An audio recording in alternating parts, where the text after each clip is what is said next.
औज़ुबिल्लाहिमिनश्शैतानिर्रजीम बिस्मिल्लाहिर्रहमानिर्रहीम। इंतहाई काबिल एहतराम दोस्तों, भाइयों, बुज़ुर्गों, बच्चों की खिदमत में अल-सिराज फिशिंग स्पोर्ट्स की जानिब से इसके दोनों एडमिन सैयद मुहिबुल हक, सैयद नजीबुल हक की जानिब से, मुझ खादिम सैयद नवीदुल हक उर्फ मुन्नू भाई की जानिब से और मेरे उस्ताद मोहतरम हज़रत शाहजहां की जानिब से तमाम सुनने वालों को, देखने वालों को अस्सलामु अलैकुम व रहमतुल्लाहि बरकातुहू। दोस्तों, इससे पहले 22 एपिसोड हम कर चुके हैं। उन 22 एपिसोड्स में हमने आपको चारों से रिलेटेड, उसके इंग्रेडिएंट्स से रिलेटेड तमाम मामला, उसको प्रिपेयर किस तरह किया जाता है वो सारे मामला, उसके साथ साथ मेरे उस्ताद मोहतरम ने आपको डैम पे कैसे खेला जाता है, नहरों पर कैसे खेला जाता है, दरियाओं पर कैसे खेला जाता है और बराजों पर कैसे खेला जाता है, उससे मुतल्लिका तमाम मालूमात आप तक फराहम की। हमने कोशिश की कि उसमें आपको सही तरीके से सही चीज़ बताई जाए ताकि सही तरीके से और उससे बच्चे उसको इस्तेमाल करने का तरीक़ाकार जान सकें और आसान लफ्ज़ों में उसको बयान किया जाए ताकि जो न्यू कमर हैं कम से कम उनको समझ में आ जाए कि उन्होंने पानी पे जाके बिहेव कैसे करना है, मामलात को कैसे टैकल करना है और किस तरह सारी चीज़ों को लेके चलना है। और इंतहाई खुशी की बात तो ये है कि न सिर्फ पाकिस्तान से बाहर बहुत से लोगों के फ़ोन भी आते हैं, पीएम के ऊपर, व्हाट्सएप के ऊपर तमाम चीज़ें डिस्कस भी करते हैं। और फिर सबसे खुशी और अहम सबसे बड़ा मसला ये है कि उन्हें हमारा बयान किया हुआ तरीक़ाकार समझ में आया और उन्होंने उसको अप्लाई किया। पाकिस्तान में तो समझना बड़ा आसान है क्योंकि जिस लैंग्वेज में हम यहाँ पर बोल रहे होते हैं और मामलात कर रहे होते हैं तो तकरीबन आप पूरा पाकिस्तान ले लें, उसमें हर आदमी इन लफ्ज़ों को अच्छी तरह समझता भी और जानता भी है। लेकिन इंडिया में ख़ास तौर पर श्रीलंका में, भूटान में, इनमें ज़रा थोड़े से मामला डिस्टर्ब होते हैं। लेकिन उसके बावजूद वहाँ से कुछ नाम हैं, उसमें मुहिब मिर्ज़ा साहब हैं, उसमें वहाँ से मोहम्मद हारिस साहब हैं, मोहम्मद हलीम साहब हैं, फिर इसी तरह सैयद क्या नाम है उनका, सैयद आतिफ अब्बास साहब। इन्होंने बड़ी इम्प्रूवमेंट दिखाई है इन चीज़ों में और इन्होंने अब उसको सही मायनों में ग्रिप किया है और मैं बड़ा दिल से खुश हूँ कि इन लोगों ने वहाँ पर हमारे नाम की लाज रख ली। और फिर साथ साथ ये कि उनके इल्म में बड़ा वुसअत पैदा हो गई है और उन्होंने इन चीज़ों को समझना और उसको अप्लाई करना और बहुत सारे मामलात उन्होंने जो उनसे ना वो समझ लिए और उनके इल्म में आ गए और उसके साथ साथ वो अब प्रिपेयर करना शुरू हो गए। उन्होंने बाकायदा खुद से चारे बनाए हैं और उसको अप्लाई किया है और उसका रिजल्ट 100% लिया है उन्होंने। ये हमारे लिए खुशी की बात है और हम इस चैनल की तरफ से और इस चैनल की जानिब से उन तमाम दोस्तों और भाइयों का तहे दिल से शुक्रगुजार हैं कि जिन्होंने ये सारी चीज़ें देखने के बाद, समझने के बाद, अप्लाई करने के बाद उस फीडबैक में हमें ये जो उनसे वो खुशी का मौका फराहम किया। उनका इंतहाई तहे दिल से मैं शुक्रगुजार हूँ कि उन्होंने सही मायनों में इसको समझा भी, देखा भी और फिर उसके बाद अप्लाई भी किया। आज हमारा सब्जेक्ट था, हम उसको आगे लेके जाना चाहते थे, लेकिन क्योंकि उस्ताद साहब आए हुए हैं तो उस्ताद साहब की मौजूदगी में मेरा ज़्यादा गुफ्तगू करना खिलाफ अदब है। और फिर हमारा वादा भी था तमाम दोस्तों से, भाइयों से, बच्चों से, एक वादा भी था कि जहाँ हमने बहुत सारे मामलात को आपको उस्ताद जी की ज़ुबानी बताया और दिखाया है और उन्होंने उसमें पूरा आपको एक एक चीज़ ब्रीफ की है, वहाँ एक छोटा सा सुखम रह गया था कि ढनों पर।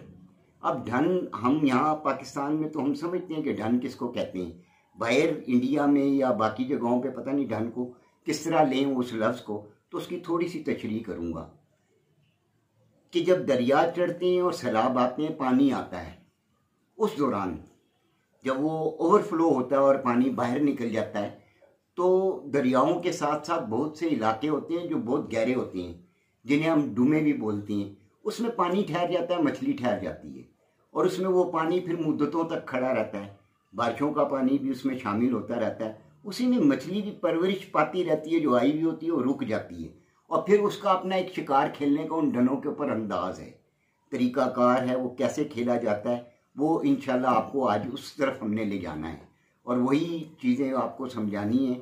और ये तमाम जगहों पर है, पूरी दुनिया में ऐसा है, खाली ये नहीं कि पाकिस्तान में खाली ऐसे मामला नहीं, पूरी दुनिया में जहाँ जहाँ पानी का गुजर है और जहाँ जहाँ पानी इस तरह ओवरफ्लो होता है तो इसी तरह की ढनें बनती ज़रूर हैं।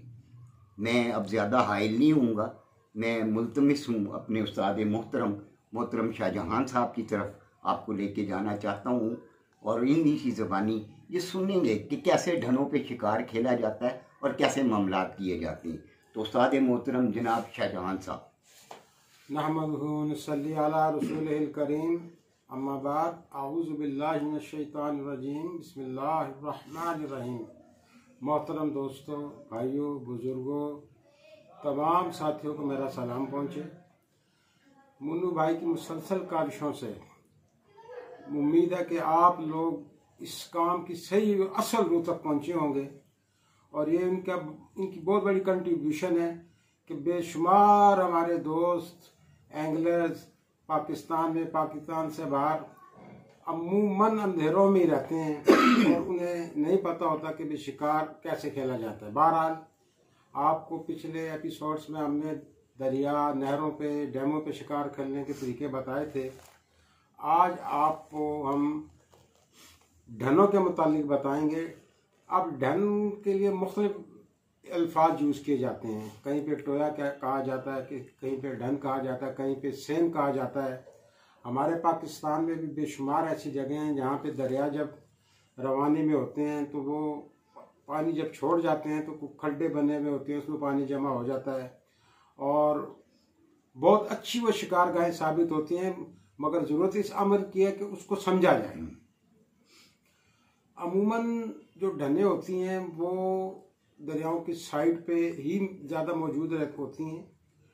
उसका तरीक़ेकार यह है कि आप लोग जब भी किसी ढन पे जाएं तो सबसे पहले अपने सामान में आपने कड़ा रखना है। वो कड़ा क्या है? जैसे आप ये समझ लें कि लांच का या किश्ती का एक लंगर होता है, 3 कोना खार दोनों उसके सिरे बने हुए होते हैं, उसके साथ आपने एक रस्सी बांध के जिस जगह आपने शिकार खेलना है, क्योंकि ढनों में गंद भी होता है, कचरा भी होता है, बूटी भी होती है, काई भी होती है, तो जरूरत इस अमर की है कि पहले आप अपने स्पॉट को साफ करें। साफ करने का तरीका ये है कि आप जिस जगह आपने जिस ढन का इंतखाब किया है, पहले तो आप उसकी डेप्थ को देखें कि क्या डेप्थ है। डेप्थ नापने का तरीका ये कि वही कड़ा आपको उसकी डेप्थ भी बताएगा, वही कड़ा उसकी सफाई भी करेगा। आपने अमूमन जो ढनें होती हैं वो ज़्यादा लंबी चौड़ी नहीं होती, मगर गहरी ज़रूर होती हैं। ज़्यादा चौड़ाई में भी होती हैं, कम चौड़ाई में भी, ज़्यादा गहरी भी होती हैं, कम गहरी भी होती हैं। तो आपने जिस जगह का इंतखाब करना है, कोई ढन आपको नज़र आती है तो पहले आप जाके आपने वो कड़ा वहाँ पे इस्तेमाल करना है। उस कड़े को जिस जगह पे आपने फिशिंग करनी है या अपने रॉड्स वगैरह ये डोरे फेंकनी है, उस जगह पे पहले आपने वहाँ पे कड़ा मारना है। उस कड़ा मारने का फायदा ये होगा कि घास, बूटी, गंद जो कुछ भी है वो सब वो खींचता लाएगा और आपका स्पॉट साफ हो जाएगा। उस स्पॉट को साफ करने के बाद अगर तो आप चारा अपना लगाना चाहते हैं तो चारा लगाएं। उसके बाद सबसे बड़ा जो ढनों का फैक्टर होता है, तमाम तर कोशिशों के बावजूद उसमें बूटी और गंद मौजूद रहता है। तो आप कोशिश करें कि बजाय सरफेस पे फोकस करें, और सबसे पहले उसका तरीकाकार है कि आपके पास एक फ्लूटर होना चाहिए। आप अपनी बंसी के साथ, रॉड के साथ, चारा आपने जो भी लगाना है, केचुआ लगाना है, आटा लगाना है, कोशिश करें कि ढन में वो आप उसको उठा के रखें अपने पौधे को, बॉटम से वो ऊपर रहे, और उसके बाद उसके ऊपर निशानी के तौर पे गुल्ला, फ्लूटर, ये काना वगैरह इस्तेमाल करना है। अब सबसे जो पहली बात यह है कि ढन का जो शिकार है ये सबसे मुख्तलिफ शिकार है। इस शिकार में आपको इस बात का भी फोकस करना है कि आपने वहाँ पे ज़्यादा डोरों का मजमा नहीं लगाना। 2 डोरे इस्तेमाल कर लें, 2 रॉड इस्तेमाल कर लें, और जहाँ पे आपने चारा लगाया, चारा लगाने के बाद आप मछली के मूवमेंट को चेक करें। जब मछली आपके चारे पे आ जाए तो आपने वही फ्लूटर या गुल्ला जिसको कह लें, उसको उसी जगह पे फेंकना जहाँ पे आपने चारा लगाया है। और उसका तरीका कार ये है कि जब आपने लगा दिया तो आपने उसके सरफेस पे फोकस करना है। जब आपकी उस चीज़ पे, फ्लूटर पे, गुल्ले पे, किसी चीज़ पे मूवमेंट शुरू हो तो आप उस मूवमेंट का तरीका कार है कि जब मछली उसको उठाएगी तो उसमें इर्तियाश पैदा होगा। इर्तियाश पैदा होगा तो आपने उसको हुक लगानी है। हुक लगाने में जल्दबाजी नहीं करनी। वो जब उसको मछली कैच करेगी तो वो दाएं बाएं ऊपर नीचे चलना शुरू होगा, तो आपने उसको हुक मारनी है। जब आप उसको हुक मारेंगे तो आपको अंदाजा हो जाएगा कि मछली का क्या साइज है। उस साइज के हिसाब से, जैसे कि आप दरियाओं पे शिकार खेलते हैं, नहरों पे शिकार खेलते हैं, उसको आपने उसी तरह टैकल करते हुए इंतहाई इत्मीनान के साथ मछली।